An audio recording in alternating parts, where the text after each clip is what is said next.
Oh oh oh oh oh, rehash everything. Oh oh oh oh oh, rehash everything. Et je bouge mon cul, allez. Ah, Gazelle et ses déhanchés, toujours là. Toujours du fuel pour DeviantArt. Bon, Zootopie 2, film que j'attendais un peu sans me faire trop d'attente non plus. Je sais que c'est un peu bizarre de le présenter comme ça. Disons qu'il y avait possibilité que ce soit génial, tout comme que ce soit moyen. Dans l'idée, tout dépendait de la voie prise, de ce sur quoi on se centrerait. Et on a eu quelque chose de pas mal. Un cran au-dessous du premier film, mais qui se regarde. Et franchement, j'ai pas des masses envie de m'étendre là-dessus. Hein. Je trouve qu'il n'y a pas des masses de choses à développer dans les thématiques mises en place, à part qu'il y a pas mal de ressucés, de besoin de faire des rappels constants. Et d'un côté, de reprendre les mêmes thématiques, le même développement de relations de personnages, en les globalisant un peu plus. Ce que j'apprécie dans l'absolu, je veux dire, étendre davantage son univers en se reposant sur ce qui a déjà été fait, c'est pas une mauvaise chose. Là, j'estime quand même que c'est un peu simple. Ça manque d'audace, j'ai envie de dire. C'est ça le truc, ça manque d'audace. Le scénario, je vais vous le faire très vite. Il y a nos deux jeunes policiers fraîchement duo, ils sont en duo depuis une semaine ou deux, un truc comme ça, qui ont un peu trop de zèle et se font remarquer, même si ça sert pas à grand chose je trouve dans l'idée, jusqu'à ce qu'il y ait une sorte de complot qui se mette en place concernant un serpent qui viendrait sur les terres de Zootopie alors que ça faisait un siècle qu'il n'était pas venu, les reptiles, semble-t-il, hein.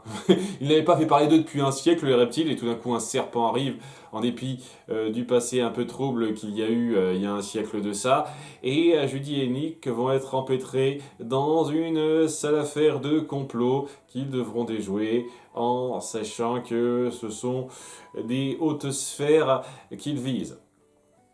Pour changer plus ou moins.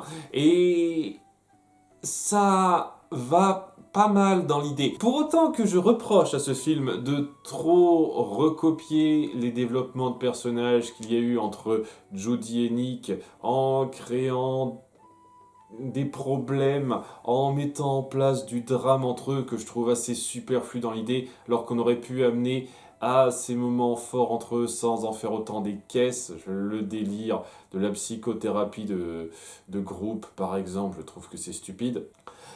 J'apprécie l'idée. C'est clair et net que le conflit principal qu'on met en place par rapport à comment cette ville qui est censée accueillir toute forme d'espèces, en tout cas de mammifères, pour appuyer la diversité, essayer d'étendre ça pour montrer qu'il y avait encore plus de diversité. Il y a encore plus de diversité à essayer d'atteindre, c'est plutôt intéressant. Et ce qu'on met en place, même si c'est assez typique, je trouve que c'est pas inintéressant. Notamment autour donc du serpent en question qui s'appelle Gary. Voilà, personnage que je m'attendais à pas apprécier plus que ça. Dans le trailer que j'ai vu, j'ai pas vu tous les trailers, il donnait pas l'impression d'être très recherché, mais sans l'être tellement, le personnage est juste. Il a une présence assez sympathique et qui va bien avec le thème et je trouve qu'il fait pas tâche dans l'idée. Il y a d'autres personnages à côté qui font un peu plus tâche dans l'idée sur lesquels je reviendrai un tout petit peu vaguement. Mais oui, lui, il passait bien. Nos héros principaux sont égaux eux-mêmes, en dehors donc des conflits qu'on doit forcer entre eux, qui n'avaient pas besoin d'être exacerbés à ce point, je le redis, mais ils passent toujours aussi bien, ils ont leurs bonnes répliques, l'action est toujours aussi cool avec eux, hein, ils portent plutôt bien le film, et l'univers est bien repris. Bon, on sent que le conflit que vous mettez en place n'a clairement pas été pensé avant. Le délire depuis tout ce temps, c'était comme ça. Vous vous rendez compte, c'est clair et net que dans le premier film, ils n'y ont pas pensé une seule seconde. Mais ça va, ça développe bien le tout. Franchement, avec des personnages qui sont mi-figue, mi-raisin. Certains qui sont pas trop mal. J'avoue que... Merci la moto. J'avoue que le nouveau maire, qui est une parodie de Schwarzenegger, m'a fait un peu marrer dans l'idée.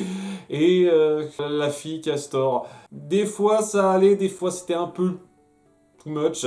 Certaines reprises de trucs typiques du premier film pour vous dire, et vous vous rappelez de ça, vous vous rappelez de ce personnage, vous vous rappelez de cette dynamique, de ce truc-là. On a fait à peu près tout ce qui était possible, à part le camp nudiste. Ce qui est pas plus mal parce que c'était l'une des pires scènes du film pour moi. Donc ouais, on a repris à peu près tout ce qu'on pouvait reprendre du premier film en mode vous vous souvenez de ça? Vous avez vu, hein? Nostalgie, nostalgie. C'était à nouveau un peu mi-figue mi-raisin. Ça allait globalement, c'était pas désagréable et c'était pour une grosse moitié fluide, l'autre un peu moins. C'était pas vraiment nécessaire de faire ce genre de délire, hein. La famille de mafiosi, une fois de plus, qui est caricatural à un degré stupide. Pour moi, ce genre de choses, c'est des petits rappels qui font qu'on n'a pas oublié le premier film, donc c'est pas vraiment ça qui pose problème. Et globalement, ouais, je suis pas ultra pris par le scénario, mais je le trouve pas mauvais, et s'il avait été bien géré jusqu'au bout, je pense que ce film aurait été du même niveau que le premier film. Néanmoins, il y a un problème sur lequel je vais pas trop m'étendre, qui rabaisse pas mal ce second Zootopie, c'est le choix de développement scénaristique, notamment autour d'un personnage qui est très réminiscent de ce qui se passe dans le premier film. On a voulu faire un petit peu trop écho. J'ai l'impression à ça, d'ailleurs on le dit que ça fait écho à ce moment-là, ce qui fait que ça perd un petit peu la puissance du moment. Je vais pas vous dire ce que c'est pour la surprise, même si franchement je pense pas que je présente de façon à ce que ce soit difficile à deviner, mais bon, je fais de mon mieux hein, pour être évasif là-dessus. Hein.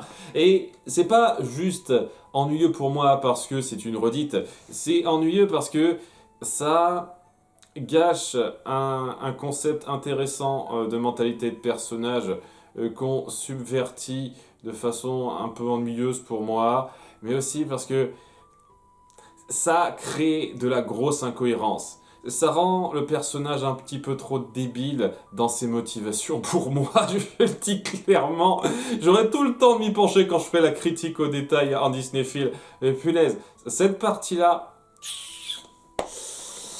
problématique, hein, problématique. Ça rabaisse pas mal le niveau. Alors qu'à côté, oui, il y a des moments assez forts, notamment autour de Gary et de ce que signifie son désir de rabibocher les choses, comment Judy s'implique là-dedans, comment on essaye un peu de relier Nick et Judy à leurs camarades de la police par rapport à ça. Il y a des choses qui sont pas dégueulasses dans l'idée.